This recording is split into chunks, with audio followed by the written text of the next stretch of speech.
ನಮಸ್ಕಾರ.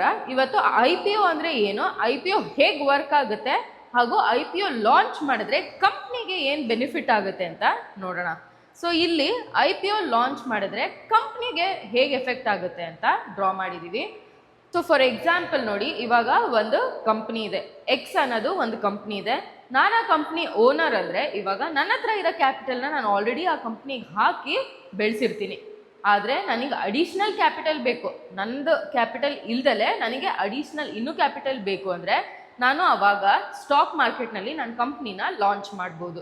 ನನಗೆ additional capital ಏನಕ್ಕೆ ಬೇಕು ನೋಡಿ, to buy more inventory, higher more people, research, innovation ಹಾಗೂ ಎಕ್ಸ್ಪ್ಯಾನ್ಷನಿಗೆ ನನಗೆ ಅಡಿಷ್ನಲ್ ಕ್ಯಾಪಿಟಲ್ ಬೇಕು ಅಂದರೆ ನಾನು ಸ್ವಲ್ಪ ಪರ್ಸೆಂಟೇಜ್, ನನ್ನ ಕಂಪ್ನಿ ಸ್ಮಾಲ್ ಪರ್ಸೆಂಟೇಜ್ನ ನಾನು ಸ್ಟಾಕ್ ಮಾರ್ಕೆಟ್ನಲ್ಲಿ ಆ್ಯಸ್ ಅನ್ IPO ರಿಲೀಸ್ ಮಾಡ್ತೀನಿ.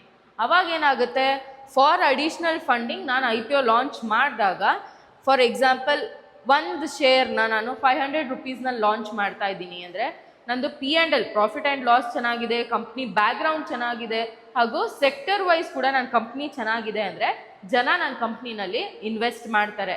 ಇನ್ವೆಸ್ಟ್ ಮಾಡಿದಾಗ ಏನಾಗುತ್ತೆ, ಆ್ಯಸ್ ಅ ಓನರ್ ನನಗೆ ಆ ಕ್ಯಾಪಿಟಲ್ ಬರುತ್ತೆ, ನನ್ನ ಕಂಪ್ನಿ ನನ್ನ ಟಾರ್ಗೆಟ್ಸ್ನ ನಾನು ಅಚೀವ್ ಮಾಡ್ತೀನಿ, ನನ್ನ ಕಂಪ್ನಿ ಎಕ್ಸ್ಪ್ಯಾಂಡ್ ಆಗುತ್ತೆ. ಸೊ ನೋಡಿ, ಆ್ಯಸ್ ಅ ಓನರ್ ನನಗೆ ಕ್ಯಾಪಿಟಲ್ ಸಿಗ್ತಾ ಇದೆ, ನಾನು ಹೇಳಿರೋ ಟಾರ್ಗೆಟ್ಸ್ನೆಲ್ಲ ನಾನು ಅಚೀವ್ ಮಾಡ್ತೀನಿ. ಅವಾಗ ಏನಾಗುತ್ತೆ, ನನ್ನ ಕಂಪ್ನಿ ಎಕ್ಸ್ಪ್ಯಾಂಡ್ ಆಗುತ್ತೆ, ಕಂಪ್ನಿ ದೊಡ್ಡದಾಗ್ತಾ ಇದೆ, ಕಂಪ್ನಿ ಚೆನ್ನಾಗಿ ಪ್ರಾಫಿಟ್ ಮಾಡ್ತಾ ಇದೆ ಅಂದರೆ ಶೇರ್ ವ್ಯಾಲ್ಯೂ ಕೂಡ ಇನ್ಕ್ರೀಸ್ ಆಗುತ್ತೆ. 500 ರುಪೀಸ್ ಇದ್ದಿದ್ದು ಇವಾಗ 1000 ರುಪೀಸ್ ಆಯಿತು ಅಂದರೆ ಇನ್ವೆಸ್ಟರ್ ಕ್ಯಾಪಿಟಲ್ ಇನ್ಕ್ರೀಸ್ ಆಗಿದೆ. ಸೊ ಇನ್ವೆಸ್ಟರ್ಸ್ ಅವ್ರ ದುಡ್ಡನ್ನ ಕಂಪ್ನಿನಲ್ಲಿ ಇನ್ವೆಸ್ಟ್ ಮಾಡ್ತಾರೆ, ಕಂಪ್ನಿ ಅದನ್ನು ಯೂಟಿಲೈಸ್ ಮಾಡಿಕೊಂಡು ಪ್ರಾಫಿಟ್ಸ್ ಚೆನ್ನಾಗಿ ಮಾಡುತ್ತೆ, ಪ್ರಾಫಿಟ್ಸ್ ಚೆನ್ನಾಗಿ ಮಾಡಿದ್ರೆ ಕಂಪ್ನಿ ಗ್ರೋ ಆಗುತ್ತೆ, ಆ ಗ್ರೋತಿಂದ ನಿಮ್ಮ ಇನ್ವೆಸ್ಟರ್ ಕ್ಯಾಪಿಟಲ್ ಕೂಡ ಇನ್ಕ್ರೀಸ್ ಆಗುತ್ತೆ. ಇವತ್ತು IPO ಅಂದರೆ ಏನು ಅಂತ ನೋಡಿ ತಿಳ್ಕೊಳ್ಳೋಣ. ಸೊ IPO ಅಂದರೆ ಇನಿಷಿಯಲ್ ಪಬ್ಲಿಕ್ ಆಫರಿಂಗ್.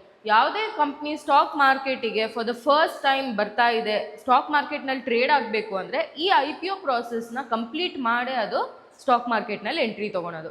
ಯಾವುದೇ ಕಂಪ್ನಿ ಸಡನ್ನಾಗಿ ಓವರ್ನೈಟ್ ಸ್ಟಾಕ್ ಮಾರ್ಕೆಟಿಗೆ ಬಂದು ಟ್ರೇಡ್ ಆಗೋದಕ್ಕಾಗಲ್ಲ. ಸೊ ಇವತ್ತು IPO ಪ್ರಾಸೆಸ್ ಏನು ಅಂತ ನೋಡೋಣ. IPOನಲ್ಲಿ 2 ಥರ ಬರುತ್ತೆ, ಮೇನ್ ಬೋರ್ಡ್ ಹಾಗೂ SME. SME ಅಂದರೆ small medium enterprises. So main ಬೋರ್ಡ್ನಲ್ಲಿ ನಿಮಗೆ ಫಂಡ್ಸ್ ರಿಕ್ವೈರ್ಡ್, ಫಂಡ್ಸ್ ರೇಸ್ ಮಾಡ್ತಾ ಇರೋದು ಈ ಕಂಪ್ನೀಸ್ ಅಬೌವ್ 50 crores. ಸೊ ಅಂದರೆ ಇಲ್ಲಿ ಯಾವುದೇ ಕಂಪ್ನಿ ಬಂದ್ರೂ ಅವರಿಗೆ ಫಂಡ್ ಬೇಕಾಗಿರೋದು 50 crores. ಇಲ್ಲಿ ಫಂಡ್ಸ್ ರೇಸ್ ಮಾಡ್ತಾ ಇರೋದು ಬಿಲೋ 25 crores. ಸೊ ಇದು ಸ್ಮಾಲ್ ಅಥವಾ ಮೀಡಿಯಮ್ ಕಂಪ್ನಿ ಇರೋದ್ರಿಂದ ಇವ್ರಿಗೆ ಫಂಡ್ಸ್ ರೇಸ್ ಮಾಡ್ತಾ ಇರೋ ಅಮೌಂಟ್ ಕೂಡ ಕಡಿಮೆ ಇರುತ್ತೆ, ವಿತಿನ್ 25 crores. ಇಲ್ಲಿ ನೀವು ಮೇನ್ ಬೋರ್ಡಿಗೆ ಅಪ್ಲೈ ಮಾಡ್ತೀರಾ ಅಂದರೆ ಇನ್ವೆಸ್ಟ್ಮೆಂಟ್ ಬಂದು 15,000, ಆವ್ರೇಜ್ 11,000 to 15,000 ರೇಂಜ್ನಲ್ಲಿ ಇರುತ್ತೆ. ಬಟ್ ನೀವಿಲ್ಲಿ SMEನಲ್ಲಿ ಇನ್ವೆಸ್ಟ್ ಮಾಡ್ತಾ ಇದ್ದೀರಾ ಅಂದರೆ it will be above 1 lakh. So ಇಲ್ಲಿ ನಿಮಗೆ ಮಿನಿಮಮ್ 1 lakh ಕೇಳುತ್ತೆ. ಮೇನ್ ಬೋರ್ಡ್ ಕಂಪ್ನೀಸ್ ಬಂದು ಬಿಗರ್ ಕಂಪ್ನೀಸ್, ಬ್ರ್ಯಾಂಡೆಡ್ ಹಾಗೂ ರೆಪ್ಯೂಟೆಡ್ ಕಂಪ್ನೀಸ್. ಬಟ್ SMEನಲ್ಲಿ ಬರೋದು startup companies, small medium startups. Main ಬೋರ್ಡ್ನಲ್ಲಿ ಲಾಟ್ ಸೈಜ್ ಚಿಕ್ಕದು ಆದರೆ ಶೇರ್ ಪ್ರೈಸ್ ದೊಡ್ಡದು. ಯಾಕೆ ಅಂದರೆ ಈ ಕಂಪ್ನೀಸ್ ಆಲ್ರೆಡಿ ರೆಪ್ಯೂಟೆಡ್ ಇರೋದ್ರಿಂದ ನಿಮಗೆ ಲಾಟ್ ಸೈಜ್ ಕಡಿಮೆ ಇರುತ್ತೆ, ಆದರೆ ಶೇರ್ ವ್ಯಾಲ್ಯೂ ಜಾಸ್ತಿ ಇರುತ್ತೆ. ಸ್ಮಾಲ್ ಕಂಪ್ನೀಸ್ ಸ್ಟಾರ್ಟಪ್ಸ್ ಇರೋದ್ರಿಂದ ನಿಮಗೆ ಲಾಟ್ ಸೈಜ್ ಜಾಸ್ತಿ ಇರುತ್ತೆ, ಶೇರ್ ಪ್ರೈಸ್ ಕಡಿಮೆ ಇರುತ್ತೆ. ನಿಮಗೆ ಇವೆರಡೂ ಒಳ್ಳೆ ಕಂಪ್ನೀಸೇ, ಬಟ್ ನಿಮಗೆ ಸೇಫ್ಟಿ ಜಾಸ್ತಿ ಇರೋದು ಮೇನ್ ಬೋರ್ಡ್ ಕಂಪ್ನೀಸ್ನಲ್ಲಿ.